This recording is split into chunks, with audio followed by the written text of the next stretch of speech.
Hello, and welcome. My name is Michelle. I am your emotional resilience coach, and it is fantastic to have you join me here today. If you are just done and sick and tired of being sick and tired, welcome. It is fantastic. A couple of years ago, I got to this point. I was really sick. I had severe IBS. I was an absolute basket case. I was what people like to call a hot mess. I was on the verge of having emotional breakdowns all the time. I was in a state. And I learned to take my power back. I learned to no longer be a victim in my own life. It doesn't mean that I haven't been victimized. I have been victimized, but I don't stay in the place of being a victim. I've learned what it is to own my space, own what is mine, be accountable for what is mine, and let go of what is not. It is a journey. If you are a codependent or a fawn like me, it is a journey. It's something we need to work on a consistent basis. If this resonates with you and you are keen and you are interested to learn more, please do hit like, subscribe, and the notifications button, as together we learn what it means to take our power back. So today I want to chat to you really briefly about what it means to nurture and love and mother ourselves.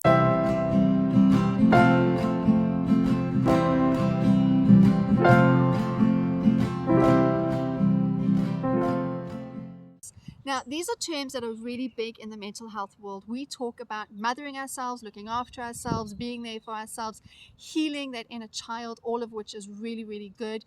And there is fantastic tools out there in ways and means and how we can do it.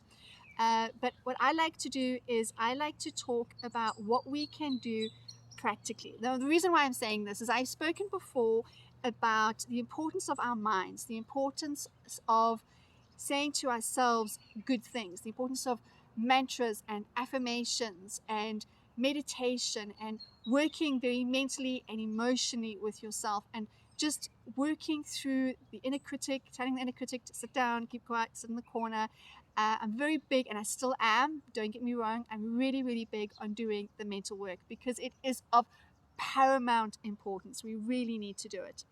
And it's not that I've been against pampering. It's not that I'm like, what is a bath salt going to do for me? It's not that so much. It's that I kind of felt time. Like I do spend a lot of time working on myself intellectually that sometimes I feel, okay, I've spent so much time there. I don't really have much more time to give to myself during the day. I have 4 kids. I'm a wife. I am writing a book, which I'm really excited about. I have people that I coach. There's a lot going on in my lives. I've got friends. I've got a mother who's ailing. I've got a lot of stuff that's going on. And I think, I don't really have time for that. And so I keep putting it off. I keep putting off the pampering side of what we can do for ourselves. And recently I read an article and I thought, okay, I'm going to give this a go. And what this article was talking about was allowing yourself just a couple of minutes a day, finding ways to incorporate it into your day where it doesn't have to take a lot of time, but you can do a little bit of focused time. Consistency, as I've spoken before, is key. You can spend 5 minutes a day doing something for yourself physically, and you can do it every single day, and that compound effect has such tremendous results. And I have seen this. So what I did, and this is not going to be necessarily for you, you've got to find something that works and fits for you, but this is just something that maybe you can play with. This is just an idea of an example of what I do in my life, what I have discovered. And honestly, I don't even think it takes 10 minutes a day. Okay, it's fantastic, it's beautiful, and I love it. So my husband has bought me a dry bath brush. So before I jump into the shower, I don't stay in the bath because, again, I'm feeling this is going to take time, this is too long. I much prefer to kind of jump in the shower, jump out the shower, and just run with my day. If I didn't have to dry my hair, I don't think I would even do that because I just feel like I just got so much to do. Okay, so what I do is he's bought me a dry brush and I brush my arms, I brush my legs, I brush down through my body. And then after I've done that in a nice circular motion and I've just kind of done a little, it doesn't take long, maybe a minute and a half, 2 minutes at the most, I jump in the shower, do my usual shower routine, and I jump out. And then what I do is I use oils. So you can use sesame seed oil, coconut oil, essential oils are beautiful depending on what you want to feel. If you want to go and have a lie down and you want to relax and maybe it's bedtime for you, lavender oil is fantastic. There are all sorts of different amazing essential oils that I'm not going to go into here, but they can really benefit you and add to your experience. And they smell good. They smell really good, and they're gentle. If you choose the right ones, they are really, really gentle on your body. So what I do is I take coconut oil and I took an essential oil and I mixed it together and then I rubbed it. So a couple of years ago when I was really, really sick, I had IBS. That was the start of me learning that I needed to do something now. I needed to step out and I needed to take my power back. My health was failing me terribly. I had terrible IBS. I had terrible headaches. I was on the verge of emotional breakdowns all the time. I was exhausted and things were just really, really difficult for me. So I needed to learn to take my power back, which sent me on a great cognitive, spiritual, and emotional journey. But I still wasn't being good to my body, and we are whole, right? There is a whole of us, it's all incorporated.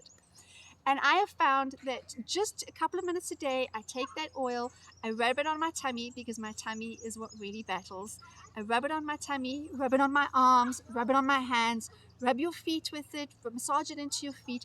Just give yourself, and it doesn't have to be a long thing, but just give yourself a couple of minutes of pampering and love and devotion. And when you're able to do that and you do it every single day, there is a difference. You feel different. All the mantras that you tell yourself, all the affirmations that you tell yourself, there is a new kick, right? And I was thinking about why is it different? Because I'm seeing it, I'm living it, I'm experiencing it, and it was almost immediate. I thought, this is different. There is something different here. What is it about this that is different? And it comes down to our actions.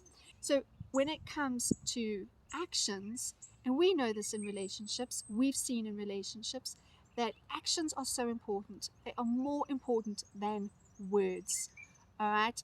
What happens in a person's life when there's cognitive dissonance? What happens is that you believe one thing, but you're doing another thing, and eventually something's going to give. Either you are going to align with your thoughts or you are going to align with your actions, but something has to give. And you can see it in relationships. You can see when a person isn't really into you. They're saying the words, they're talking the talk, but they're not walking the walk, right? Their behavior towards you is different to their words. There is an incongruency. Eventually, and I've seen it time and time again, something will catch up. Either their actions will catch up with their words and they will be genuine and sincere, even if that's what they really want. They really wish that they were that person. They really wish that they loved you like they said they did, that they treated you well, that they were able to do that. Or what happens more often than not is people sink down back into their actions and behavior aligning, and it turns out that maybe they're not as fond of you as they said that they were, and they're a little bit unkind. And what happens is now they are justifying their behavior. They're saying, oh, but she's or he's or whatever. We justify and rationalize. These things have to come together. How this applies into self-love and looking after ourselves is we are doing all the affirmations, we're doing all the thoughts, we're doing all the mantras, we're saying all the kind things to ourselves, but are we walking the talk? Are we actually taking some time out for ourselves to love ourselves and nurture ourselves physically? When we're sick, are we taking a time out and resting? Are we nurturing ourselves with good, wholesome food that can nourish us? Are we taking a little walk, 10 minutes a day, a little bit of exercise, looking after our body and saying, I love you, body. Thank you for being who you are and for bringing me through so much. Are we taking this time out like I do? I don't even think, guys, it takes 10 minutes. I think it takes less than 10 minutes where you just give yourself a sweet little massage and nurturing and loving. And what is beautiful is if you add it to it a mantra like, I am enough. I am good. That physical action, it allows the brain to sink in quicker and to believe the story because you are doing it to yourself. You are loving you, you are nurturing you, you are mothering you in a way you would a child. And this goes such a long way in healing the inner child, in healing that mother wound. Love you. Be there for you. Let me know in the comments below if this works for you. Love you just as you would love a child. It sounds weird. It sounds a bit off. It sounds like, oh, can I actually do this and get away with it? You really can. It makes such a difference. Tell me how you like to love you. Tell me the things you like to do. Tell me the way you take time out to nurture and be there for yourselves. Let's share ideas. Let's share thoughts. Let's share ways that we can stand together and take our power back. If you are tired of being a victim, if you know and understand, yes, I have been victimized in my life, but no, I am not a victim. How do I break out of this pattern? Welcome. I'm so excited to have you here with me. It is a great, great journey. As always, have a most fantastic day.